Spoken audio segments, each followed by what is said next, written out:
Hey there and welcome back to my channel. Today we're going to be making my version of one of my favorite Roman pastas, which is called BUCATINI AMATRICIANA, which is really basically a red sauce with a little bit of bacon, or you can use pancetta, but today we're going to be doing it my way. I've been making this recipe for a long time and I'm so excited to share it with you today. If you're new to my channel, my name is Nicholsen. I do all things cooking, cleaning, and home decor, and if you are new, I would love it if you would subscribe. If you're a returning girl, it is so good to see you. Let's just jump right into this recipe.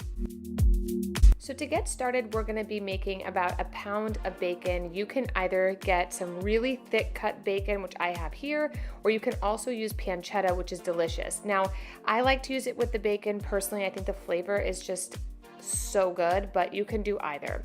I'm going to link the recipe down below so you can follow that along as well. I'm also going to be cutting up 1 yellow onion. With this, we're going to also add about 4 or 5 cloves of garlic. You guys know I love my garlic, so go ahead and use maybe 1 or 2 cloves if you're not a big garlic lover. And then what we're going to do is saute that down in the leftover oil from the bacon. This part is super important and is what makes this dish so good. Tell me in the comments down below if you've had this before, and if you have, where, and do you like it?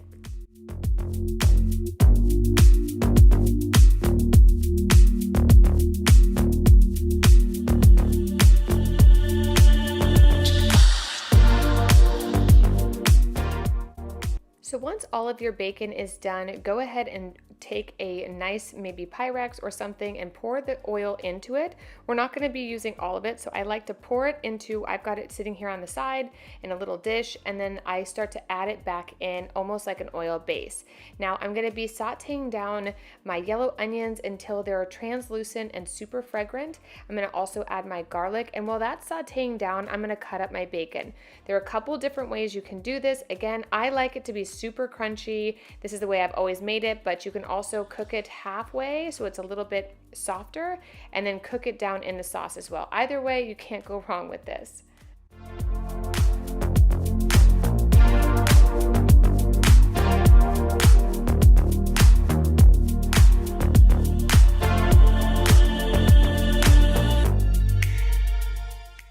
So before I start my sauce, I want to get a little bit of water boiling, and then I'm going to head over to my onions, adding a little bit more of that bacon fat into the onions just to get them really, really delicious and coated. Then I'm going to take 1 28-ounce can of crushed San Marzano tomatoes, and I'm going to work that in really slowly. I have my heat at about pretty much a medium low, and I like to incorporate my flavors slowly so nothing burns. A lot of times with this, if you burn it, it will drastically change the flavors. So since we already have the bacon coming in, I want to cook things nice and slow. So while that is cooking, I'm going to go ahead and start my pasta. Now this dish traditionally calls for bucatini pasta, which is basically spaghetti but a little bit thicker. My kids really like just using regular spaghetti, so that's why I went with that today, but you can really use anything you want. And then once you have cooked down some of the juice of your tomatoes, you want to add in some tomato paste. This is going to be a nice thickening agent, really create that thickness that we look for in a matriciana.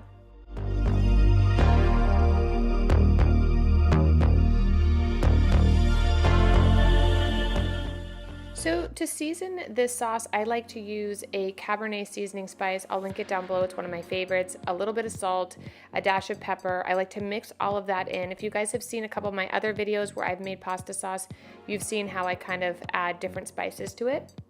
But one of the most important seasonings to this dish is red pepper flakes. You can either use crushed ones or just regular red pepper flakes. I season this with that, and then I let the heat from that actually cook in.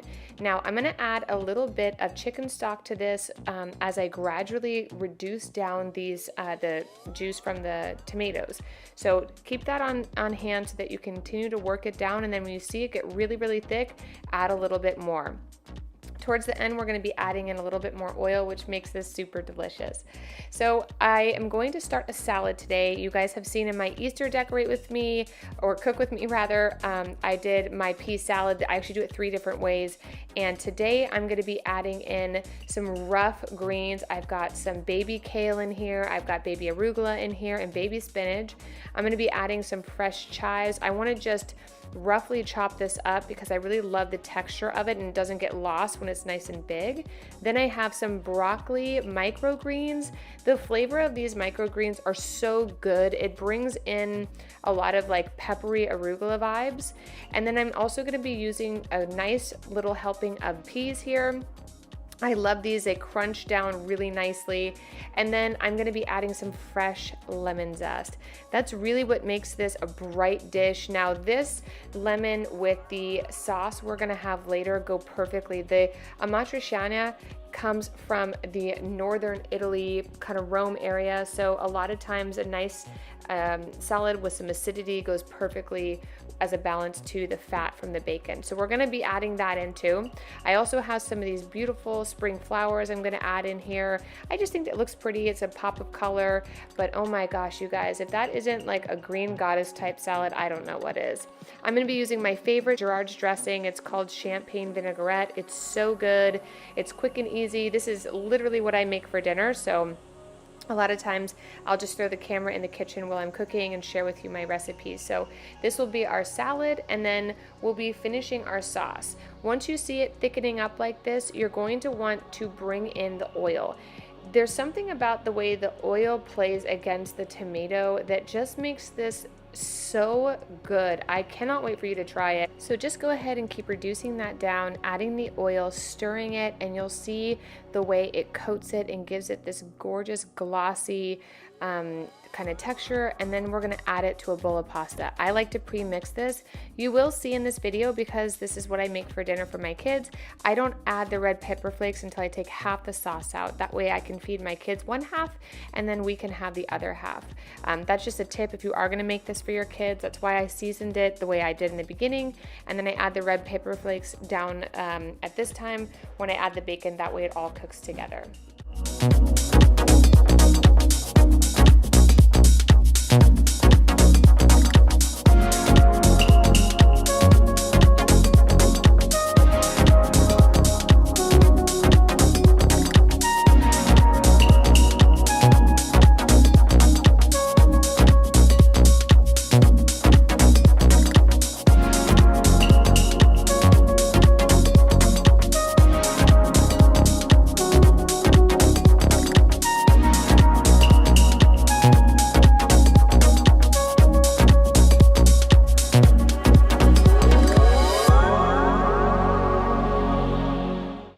So once your red pepper flakes have cooked down, I also added a little bit of Calabrian chili in there just to really give it an extra kick.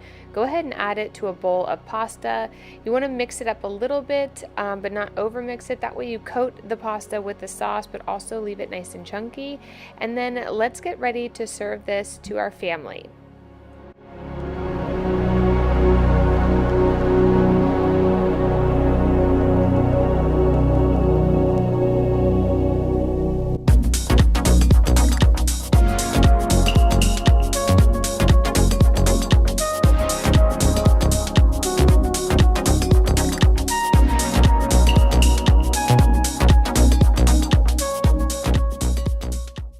I hope you guys enjoyed this recipe. Definitely check out all the other recipes I have on my channel. I recently did an amazing coconut lime chicken, pancetta wrapped prawns, the world's best lasagna. I've done so many different things, so definitely check out all the food on my channel. If you are with me on Instagram at Mrs. Lauren Nicholson, tag me in whatever you make, and whatever you do, just have fun. I'm so happy you joined me today. If you are new, definitely subscribe, and if you are returning, thank you so much for supporting my channel. I'll see you guys in the next one. Bye!